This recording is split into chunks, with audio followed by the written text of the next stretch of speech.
while running on a bridge, crossing the ocean as it collapses behind you.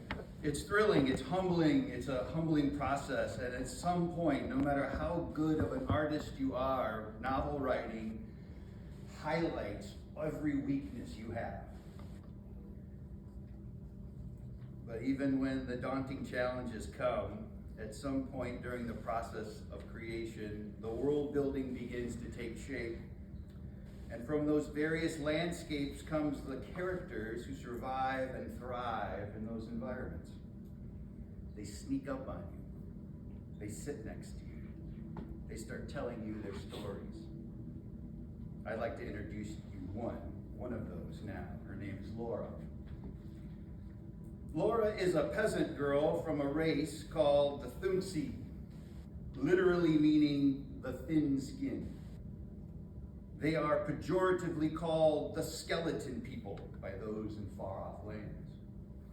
And they live on a flint of an island up north called Winter Exeterton, if you would think of Nantucket in 1880s.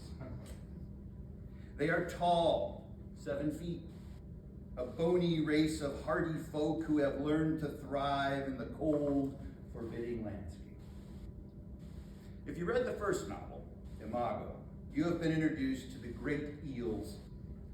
These leviathans rule the waters in the dystopian world, and all who encounter them do not last long. But the Thuntsi do. They hunt the great eel for its oil and blubber.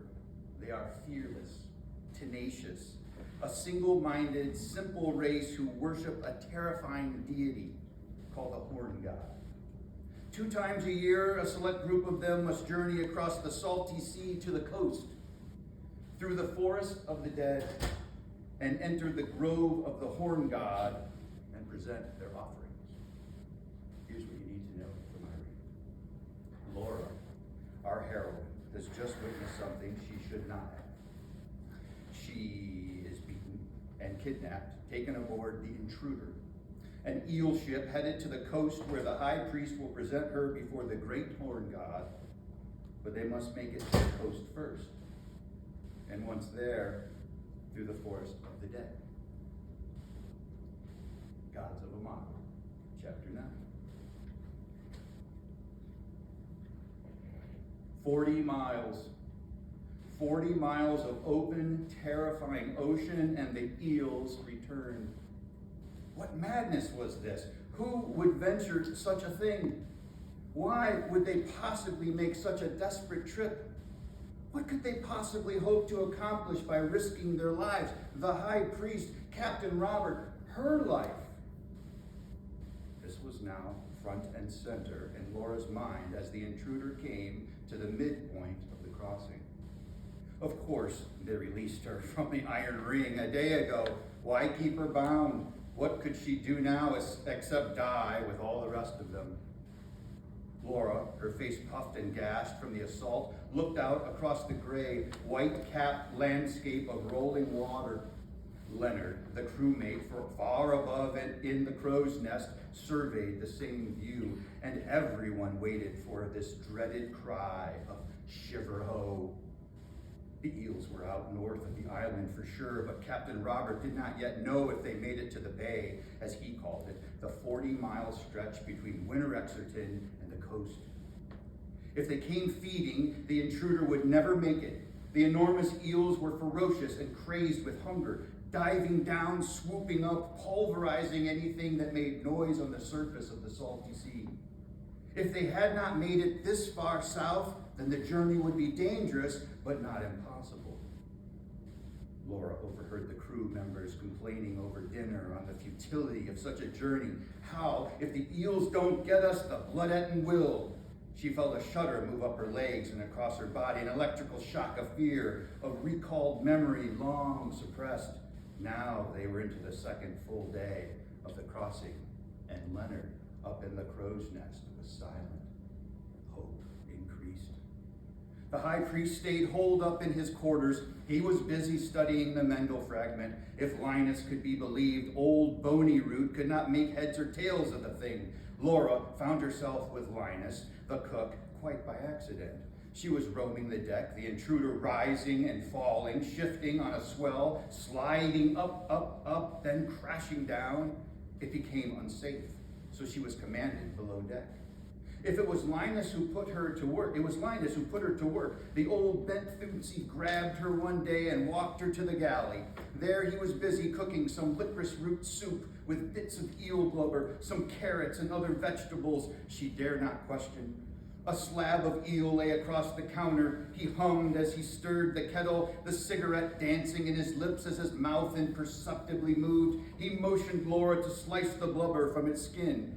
"Ah, you'll get used to it," he chortled as the eel meat slid toward the floor, and she just catching it in time. The intruder heaved up a swell, then down the other side. She felt her stomach follow suit. "Here," he said, giving her a cigarette. "This will calm you." He hummed some more. "Now cut it up small. The boys don't need much with these seas. Got to save some for his mightiness." He laughed at that and flicked his ash on the floor. She watched him hover and duck, pull this from that cupboard, that from a drawer, all with the familiarity of his own body. She watched him in this comfortable world, an old goat of Thunsey, weathered and in command. "Give me that," he said gruffly, taking the knife from her hand. He sliced the eel blubber quickly and with confidence. "See, like this." As she watched, her mind and heart were sick with the memory of him chuckling with Lane, slapping him on the back with one hand, driving the knife deeper, slashing with cruelty as he removed his bloody wrist and knife. Murderers, she thought. Murderers all. That is what Hawthorne had warned me about. They were all deceitful and wicked, Thunsey. She would make a plan. She would wait for her time. Wait until they were asleep. Take back the Mendel fragment from Roman. Escape back to the island. But how? One step at a time. They had to make it there first. "Now, what is your pretty little mind thinking about, dearie?" Linus said, knife an extension of his hand, pointing at her accusatorially. She smiled wanly and stepped to the counter, offering her hand, Linus slapping the knife on the wood for emphasis. The knife would be good to have, she thought, and she picked it up deftly, slicing the blubber into cubes. From that moment on, the galley became a space for observation, a place to receive information, to hone her plan once they landed. This is where she first found out about the war above deck. Old Boney Root and Captain Robert were at odds now, and that tension was working its way like poison in the arm throughout the entire crew. Every Thunsey was whispering this or that, taking one side, shifting, as Thunsey do, to the other side. Every command from Captain Robert second-guessed, every word from the high priest doubted and compared. Laura herself had witnessed a confrontation between the captain and the high priest, a ferocious display of wills, neither of them conceding the other point. Linus had asked her to see if Captain Robert would like his Thunsey mirror served hot or cold. As she walked down the small hallway, she stopped. "If you're not Thunsey enough to cross the bay, Robert," thundered the high priest one afternoon behind the captain's closed door, "I relieve you of your command. Get one of your half-wit harpooners to take your place. We are certainly not turning around. So either you are a coward as the captain or a coward confined below deck. It matters not to me. Get me to the coast." "I'm no coward, sir," refuted Captain Robert. "It is not cowardice, but foolishness I address. I see before me an old fool who places his own interests before other Thunsey. Roman should have been consulted. The harpooner Lane should still be breathing with us. You have caused great concern, sir. The consequences of your actions will be grave indeed. I see this trip as a fool's errand, a dangerous fool's errand. It's not your job to see anything. If you are to see something, it would be to see my commands clearly and simply. See them, Captain Robert, see them and execute them." So on day 2 of the crossing, the tension was high. The crew uncertain and fearful. All the while, poor Leonard, stiff and cold in the masthead, earnestly searched for any eel sign. To everyone's dismay, he saw it. "Shiver ho!" he screamed into the roaring wind and driving snow.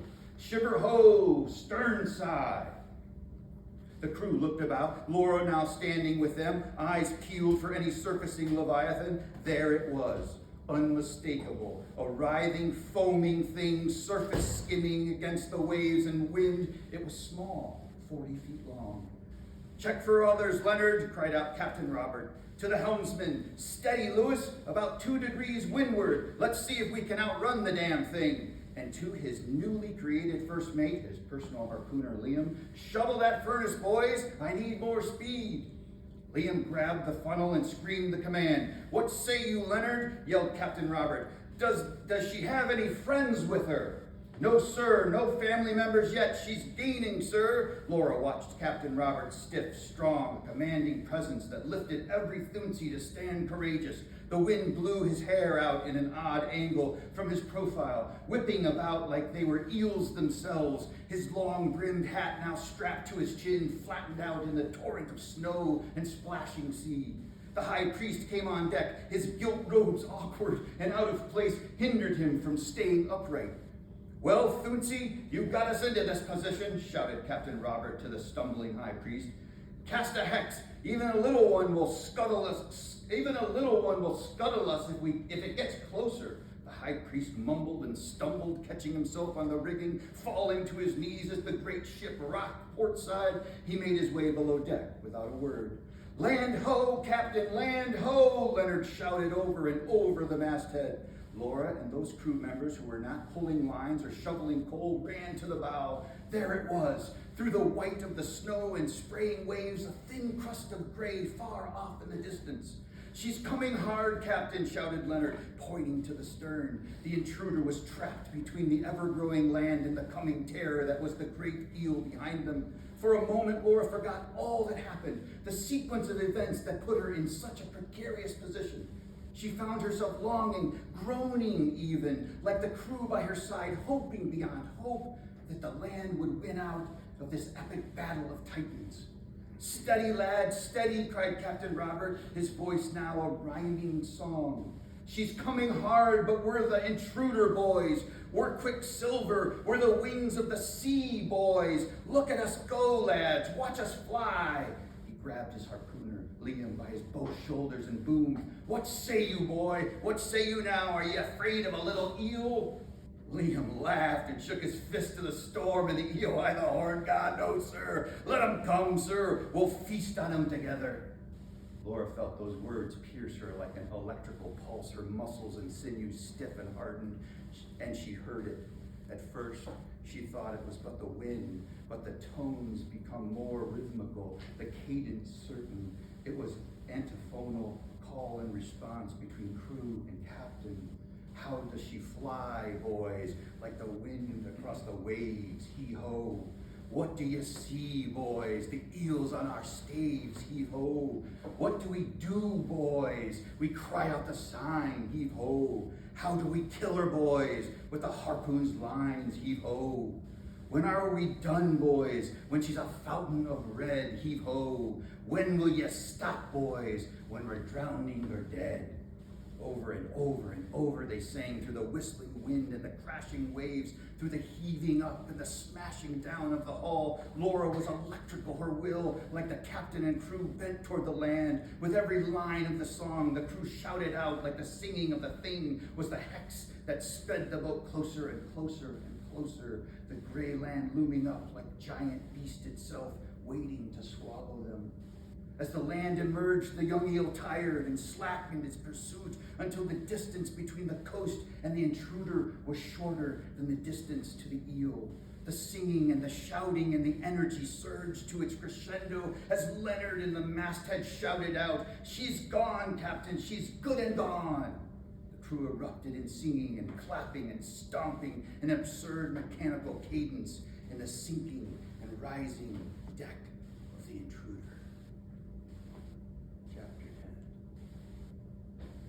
The landscape begins in cliffs of sandstone, eroded and weathered into deep brown and light tan strata. It is a formidable coast, and just like its interior, rarely penetrable save for secret pathways obstinately given up through great loss of blood and treasure. The Thunsi are tough, iron-boned, iron-willed, and little can hinder them in the pursuit of their god.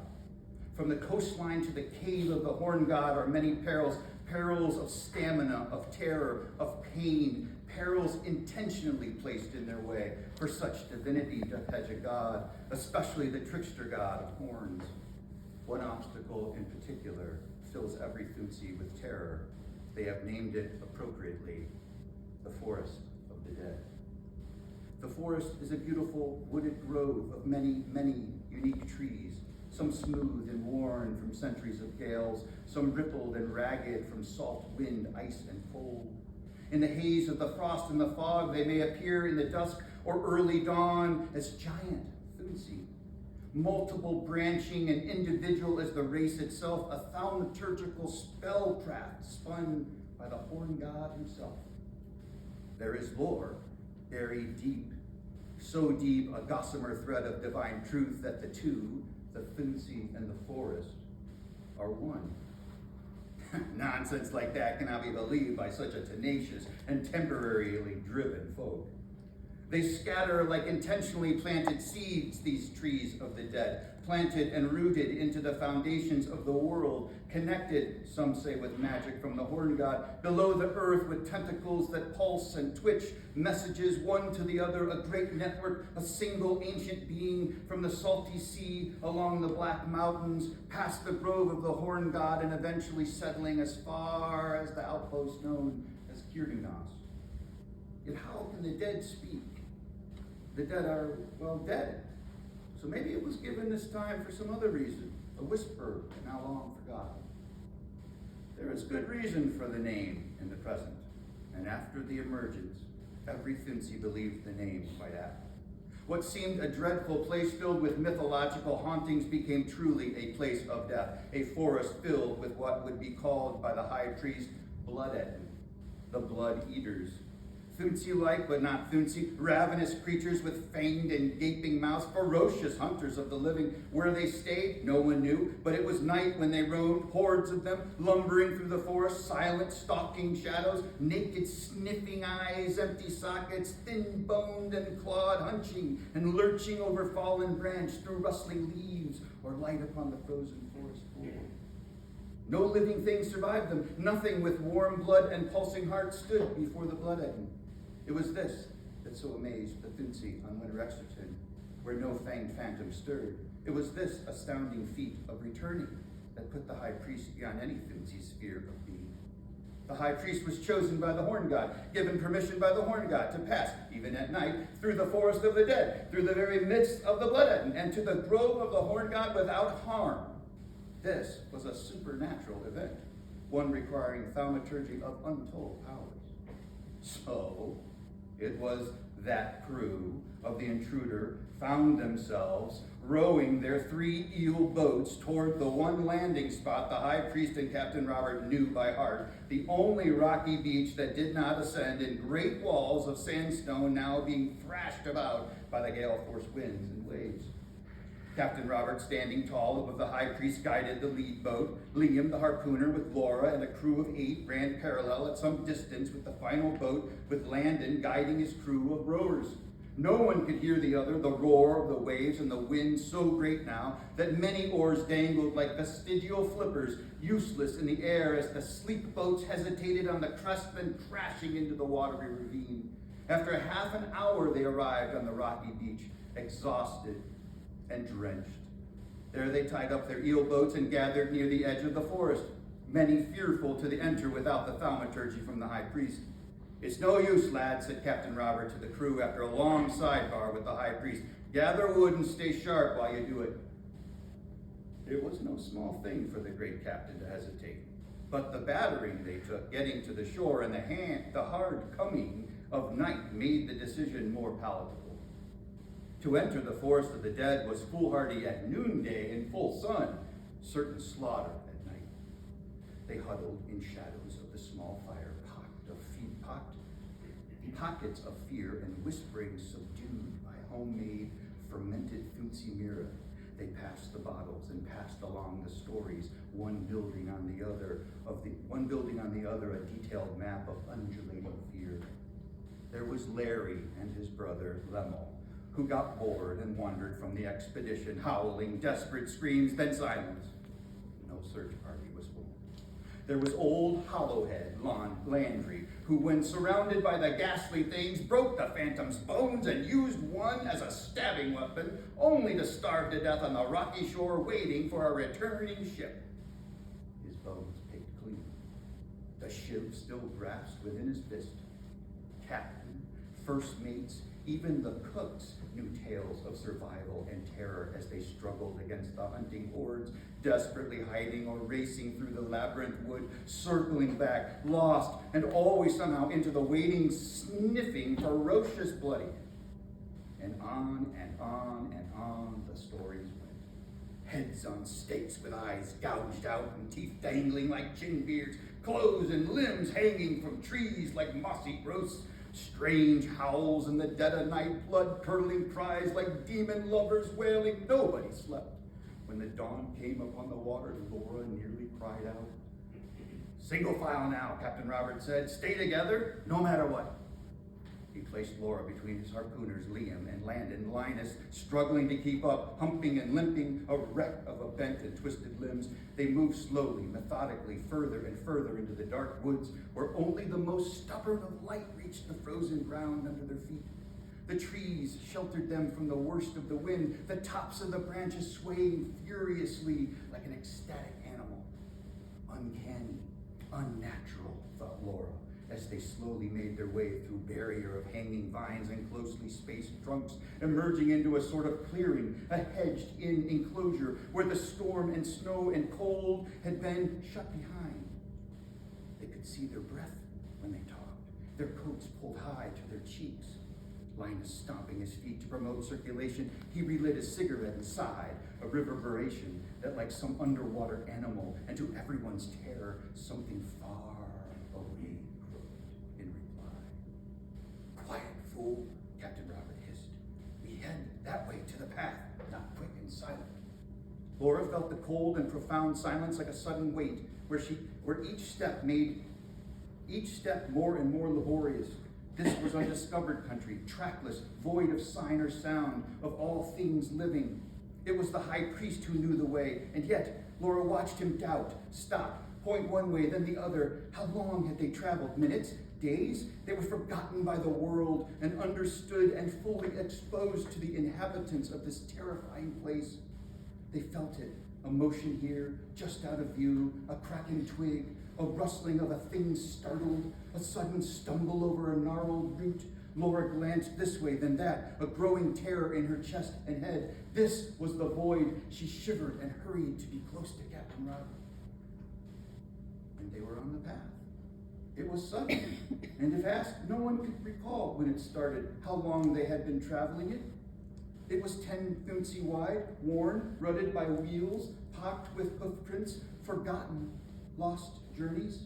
The path was cold comfort. The path was a warning. The path was a known, substantial thing in a world of phantoms and shifting reality. The path led deeper into the woods, and they hurried to go as far as they could as the first night in the forest of the dead fell upon them.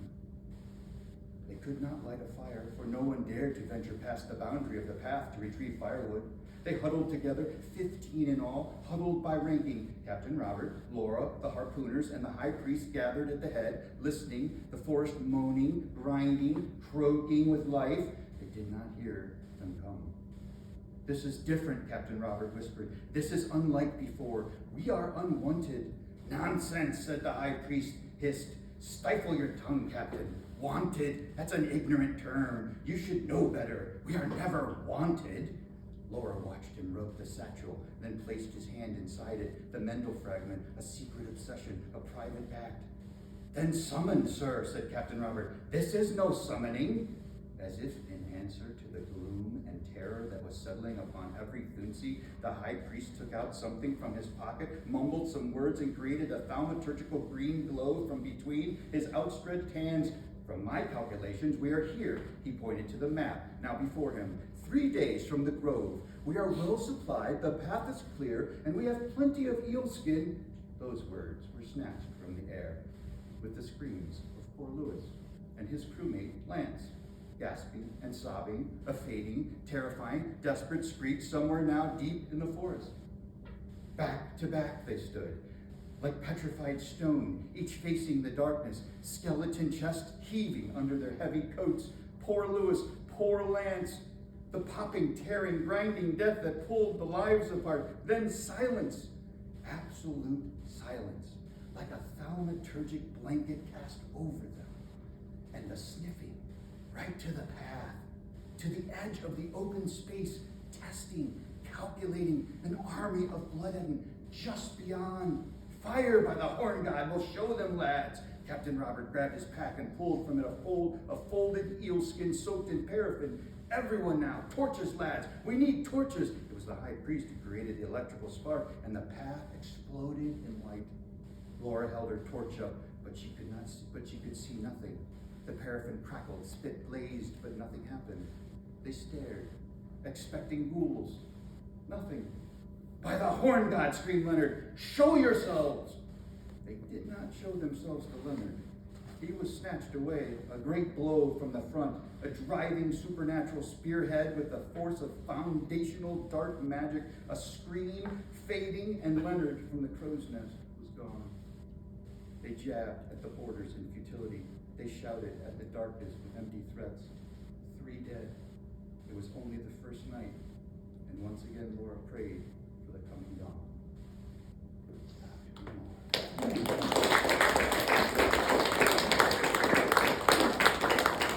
I would love to take questions.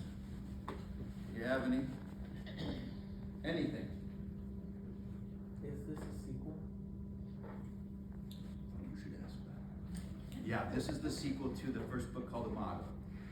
And one of the things I wanted to do with this book was do something different than the first book. How many of you like sci-fi and fantasy? You've read it before, right? And when you do series, right, when you read series, there's a couple things that happen, right? One thing that happens when a writer writes the second book is you continue on the same parallel lines, the one that ended, right? Lord of the Rings works this way, a bunch of novels work this way. I was thinking about doing that when I started this, and then I was like, I want to immerse my reader in a whole nother world. The Thunsey.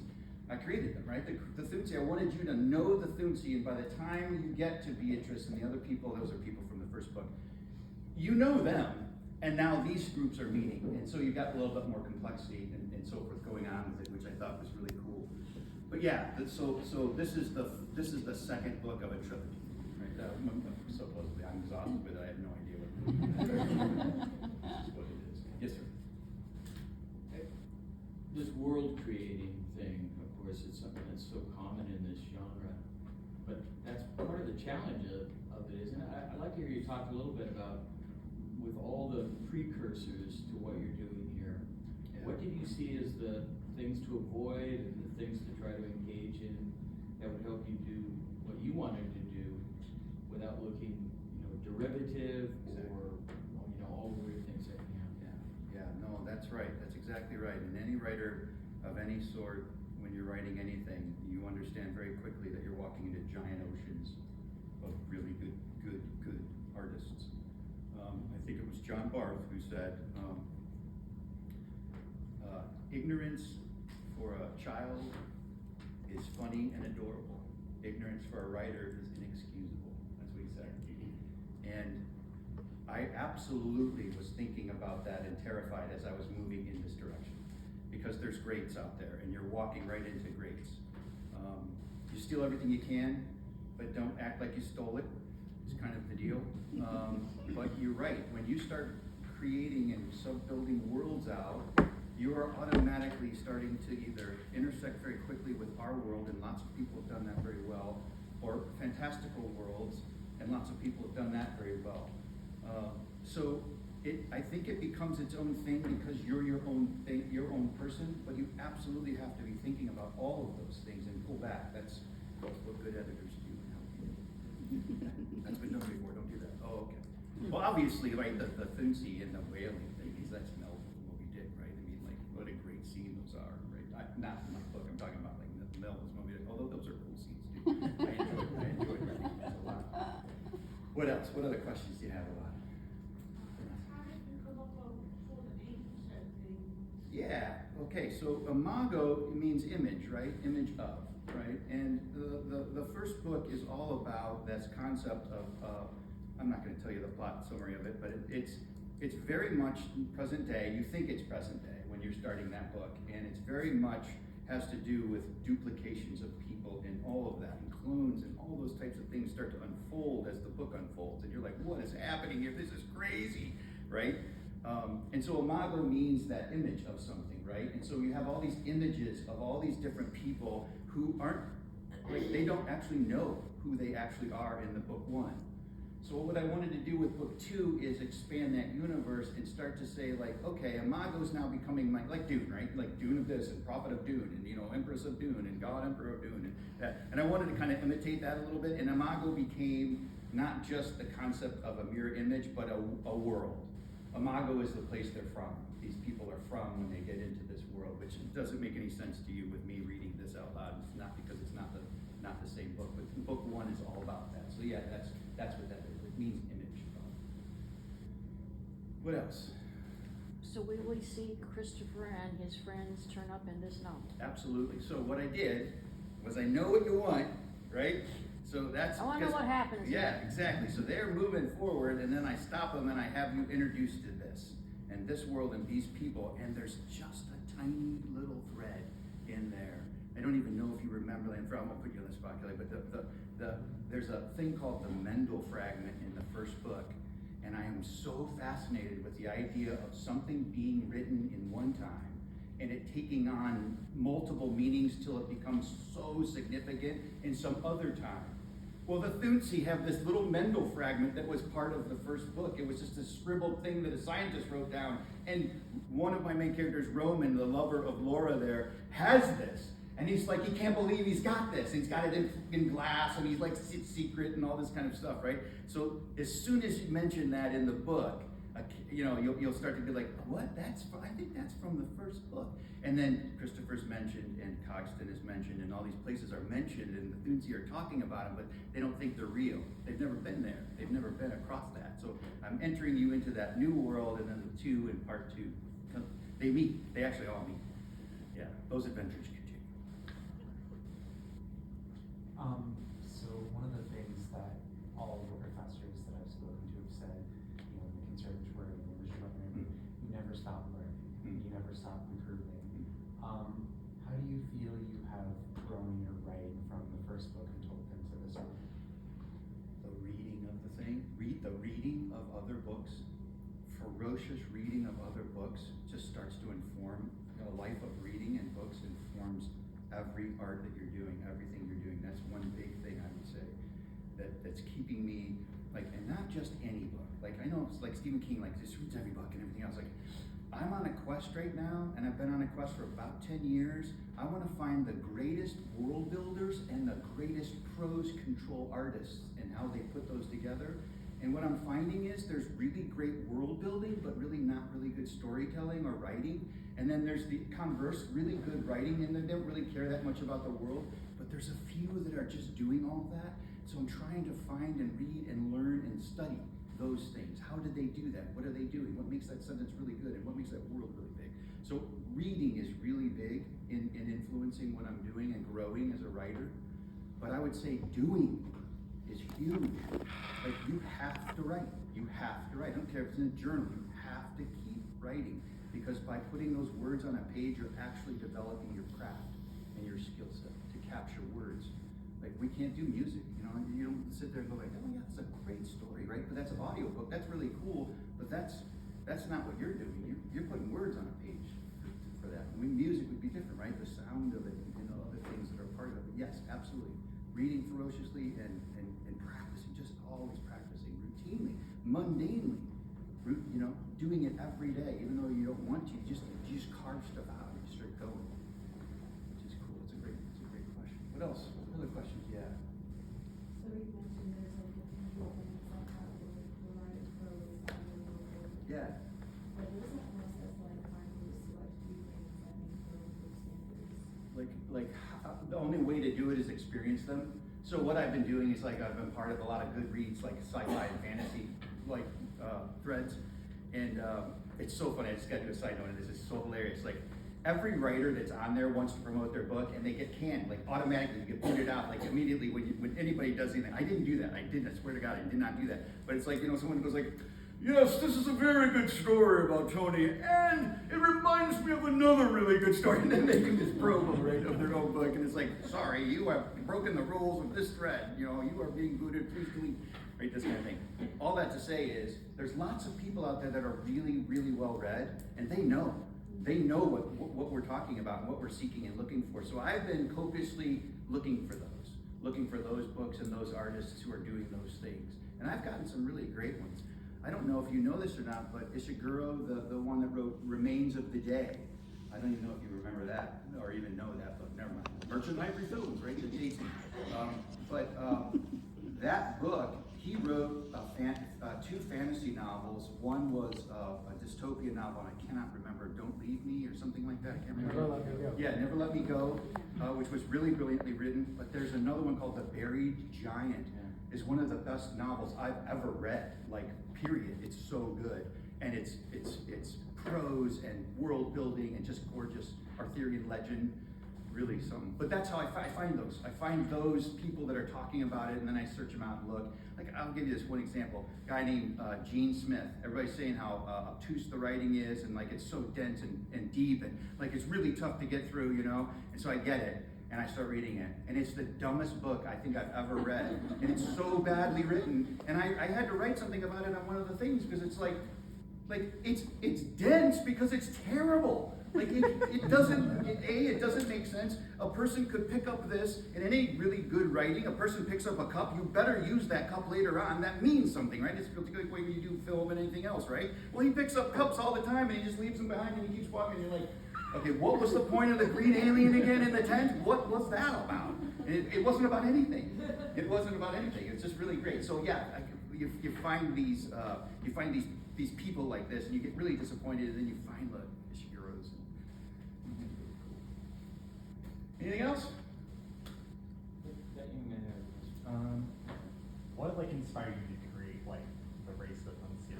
What did you use to draw inspiration for their aesthetic, their lore, their culture? So I was deeply fascinated with the Celtic horn god. I got super fascinated with that. Whatever. And I'm just like, this is cool. This is weird. This is cool. Okay, what's this? And the stone images of it and stuff.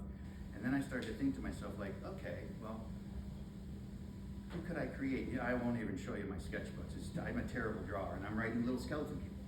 And I don't know why I'm writing little skeleton people, right? And then I'm like, they're skeleton people. And then I start doing word etymology on what the words would mean. And I started to use a lot of Old English and so forth, right? Blood eaters. Thunsey is literally, like I said, thin skin. But the place they live is called Winter Exerton, which is hunger from within. And what the deal is they're skeleton people who are absolutely living in the north, which is ironic as all get out, and then desperately hungry all the time. They have to eat eel blubber, and you didn't get it in here. You'll get it when you start reading the book. Licorice root cigarettes and licorice root, sort of dried tobacco, and chewing it, and it's all calming their hunger down. They're just ferociously hungry. Why are they ferociously hungry? It's cool. It worked, and I'm going to use it somewhere down the road, right? But yeah, that's where it came from. It started to build like that, and then I love Moby Dick. I love Melville. I love that whole crazy novel, and I wanted to capture some of that, and I'm reading it out loud, and I'm like, yeah, you just totally stole too much of that. Create the what? World. What inspired me to create the world? The first idea, I had an idea. Imago came with I always think of an image. In this, to be honest with you, the first chapter is the image I had in my head before I created the book, this second book, of an image of someone seeking after something. You'll see that if you get the book and read it. But the original series came with an idea of what would happen if you had people from another dimension that entered our world, got trapped in our world, but they were in our world like the gods were in Roman times. So you'll see Cyril, he's music. He can do everything with music. You've got a little bit of Christopher Dante is the storyteller in there. He can actually create from nothing. Those types of things were starting to go around in my head, and I'm like, what did that happen? How did that work? And what happens? And you'll see in this, the book takes a turn I don't think you're ready for. Like you're not expecting, which is cool. I hope so, I like that. Which is very cool. I like in that turns. respect. But yeah, I built that world out of that concept, and then it started to build from there. And stories tell themselves after you start writing them, obviously, right? When you're finished with it, it's nothing where you started. It's always somewhere different, but sometimes cool. Well, thank you so much. What? Lisette had a question. Yes, sir. I just want to thank you for this and sharing your passion for what you do is inspirational. So thank you for that. Thank you. I appreciate it. Read Thanks the for two having me. chapters. And I'm curious, with the intention being a trilogy, Yeah. did that shape at all your second writing? What ended up happening is it's no longer going to be a trilogy. I don't see how it can be. There's no way I can close the box that's opened in the books. The second book, I don't know quite what to do with that. So it might not be that, right? So it might be what is it called before? It's a quartet. Yeah, it might be a quartet at this point, right? Yeah. Quadrology. Next time it'll be 5. That's right. That's exactly right. Yeah. Speak to me in a couple of years. Thank you so much. I really appreciate it.